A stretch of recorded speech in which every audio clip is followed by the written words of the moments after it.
রাজ্যের মুখ্যমন্ত্রী শুভেন্দু অধিকারী অন্নপূর্ণা ভাণ্ডার প্রকল্পের সম্পর্কে একটি গুরুত্বপূর্ণ ঘোষণা করেছেন। তিনি স্পষ্টভাবে জানিয়েছেন যে যেভাবেই হোক অফলাইনে বা অনলাইনে ফর্ম পূরণ করা হয়েছে, তবুও সব আবেদনকারী এই প্রকল্পের টাকা 100% পাবেন না। এই বিষয়ে বিস্তারিত বোঝানোর জন্য আজকের ভিডিওটি তৈরি করা হয়েছে, যাতে সবাই প্রথম থেকে শেষ পর্যন্ত নিশ্চিতভাবে বুঝতে পারে যে কারা এই প্রকল্পের সুবিধা পাবেন এবং কারা এই অন্নপূর্ণা ভাণ্ডার প্রকল্পের সুবিধা পাবেন না। মুখ্যমন্ত্রী স্পষ্ট জানিয়েছেন যে অন্নপূর্ণা ভাণ্ডার যোজনা পাওয়ার জন্য ফর্ম ফিল আপ করা বাধ্যতামূলক, তবে কিছু ফর্ম পূরণ করলেই হবে না, পরিবারের সমস্ত বিবরণ দিতেও হবে। এখানে সন্তান কোন স্কুলে শিক্ষা নিচ্ছে সেই তথ্যও দিতে বাধ্যতামূলক। এই কারণে এখন অনেক জল্পনা চলছে যে প্রকৃতপক্ষে কারা এই সাহায্য পাবেন আর কারা পাবেন না। কিন্তু মুখ্যমন্ত্রী ইতিমধ্যেই আনুষ্ঠানিকভাবে ঘোষণা করেছেন, যাদের সন্তানরা সরকারি অথবা সরকারি অনুদানপ্রাপ্ত স্কুলে পড়ে তারা নিশ্চিত এই প্রকল্প থেকে টাকা পেয়ে যাবেন। এই ঘোষণা খুবই স্পষ্টভাবে করা হয়েছে। যাদের সন্তান সরকারি বা সরকারি পোষিত স্কুলে পড়াশোনা করে তাদের এককজনই অন্নপূর্ণা ভাণ্ডারের টাকা পাওয়ার যোগ্য। তবে এই সুবিধা পাওয়ার জন্য ব্যাংক অ্যাকাউন্ট অবশ্যই থাকতে হবে।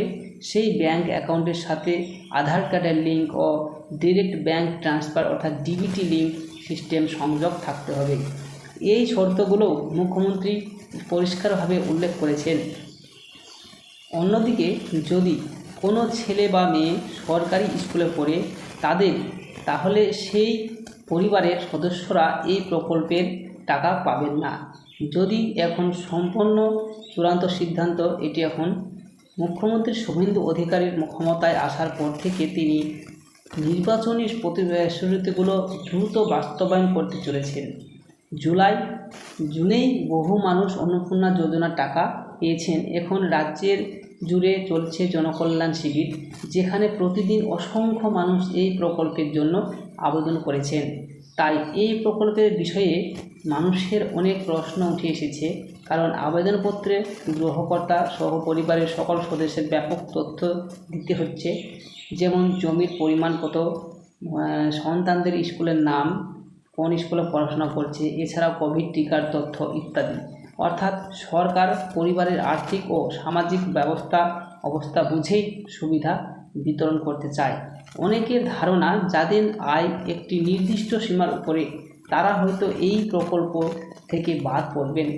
মুখ্যমন্ত্রী এও জানান, আগের সরকারের এই ধরনের প্রকল্পে দুর্নীতির ঘটনাও দেখা গিয়েছিল। মুর্শিদাবাদের 4000-এরও বেশি পুরুষ অনিয়ম মেনে টাকা পেয়েছেন। তাই এবার আরও সতর্কতার সাথে বাছাই করা হচ্ছে। ইতিমধ্যেই 1 কোটিরও বেশি আবেদন জমা পড়েছে। মুখ্যমন্ত্রী আরও জানিয়েছেন, যাদের সন্তান সরকারি বা সরকার পোষিত স্কুলে পড়ে যারা টিকাকরণ করতে ব্যর্থ হয়েছেন তারাও এই প্রকল্পে টাকা পাবেন না, এরকম জানানো হয়েছে। টিকাকরণ নিশ্চয় হবে। তাছাড়া যাদের বাড়িতে 3টির বেশি পাকা ঘর বা ছাদের বাড়ি রয়েছে তাদের ক্ষেত্রেও সমস্যা হতে পারে এবং এই নিয়ম থেকে কেউ ছাড় পাবেন না। এছাড়াও যারা আগেই ফর্ম জমা দিয়েছেন তারা সহজে জানতে পারবেন তাদের তথ্য ডেটাবেসে অন্তর্ভুক্ত হয়েছে কিনা। তার জন্য রাজ্যের সরকারি ওয়েবসাইট socialregistry.gov.in এই ফোন নম্বর ও ওটিপি দিয়ে প্রবেশ করতে হবে, অর্থাৎ ফোন নাম্বার দিয়ে ওটিপি ভেরিফিকেশনের মাধ্যমে সেই পোর্টালে প্রবেশ করতে হবে। ক্যাপচার কোড সহ সাবমিট করলে আবেদন স্ট্যাটাস দেখতে পাবেন। যদি স্ট্যাটাস না আসে, অর্থাৎ স্ট্যাটাস যদি দেখতে না পান, তাহলে বুঝবেন যে আপনার আবেদন ডেটা এন্ট্রি হয়নি বা যাচাই হতে পারেনি। অফলাইনে ফর্ম পূরণ করলেও এভাবে ডেটা এন্ট্রি হচ্ছে কিনা অনুসরণ সম্ভব। ডেটা এন্ট্রি ও ভেরিফিকেশন সম্পূর্ণ হলে রাজ্যের মুখ্যমন্ত্রী নিশ্চিত করেছেন যে 1 জুলাই থেকে প্রত্যেকের ব্যাংক অ্যাকাউন্টে প্রকল্পের টাকা সরাসরি ট্রান্সফার করা হবে।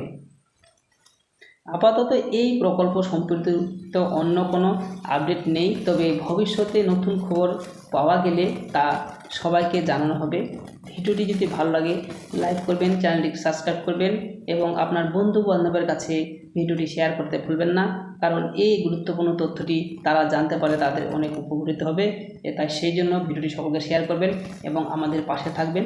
ধন্যবাদ। Thank you.